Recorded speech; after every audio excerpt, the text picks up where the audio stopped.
The lord. Precious greetings in Jesus name. యేసుక్రీస్తు వారి ప్రశస్తమైన నామంలో మీకు శుభములు.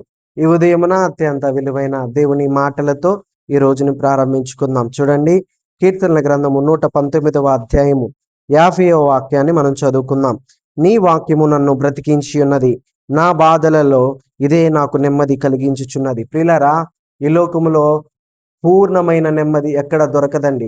శాశ్వతమైన నెమ్మది ఎక్కడ దొరకదు. మనం చూస్తూ ఉంటే మన కుటుంబ సభ్యుల నుంచి నెమ్మది దొరుకుతుందా అని ప్రశ్నిస్తే మన కుటుంబ సభ్యుల దగ్గర నుంచి కూడా శాశ్వతమైన నెమ్మది దొరకదు. మన బిడ్డల దగ్గర నుంచి శాశ్వతమైన నెమ్మది దొరకదు. మరి ఎక్కడ శాశ్వతమైన నెమ్మది దొరుకుతుంది? మన బాధలకి ప్రశాంతత ఎక్కడ దొరుకుతుంది? మన బాధలకి మార్గము ఎక్కడ దొరుకుతుందంటే దేవుని యొక్క సన్నిధానములోను దొరుకుతుందని దేవుని యొక్క వాక్యం తెలియపరుస్తుంది.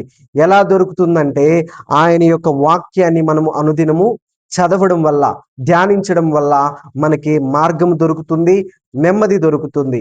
ఈ ఉదయమున దేవుని యొక్క వాక్యాన్ని ధ్యానించి నెమ్మది మాకు కావాలి ప్రభువా అని ప్రార్థనలో గడిపి ఈ రోజుని ప్రారంభించుకుందాం. ఆమేన్.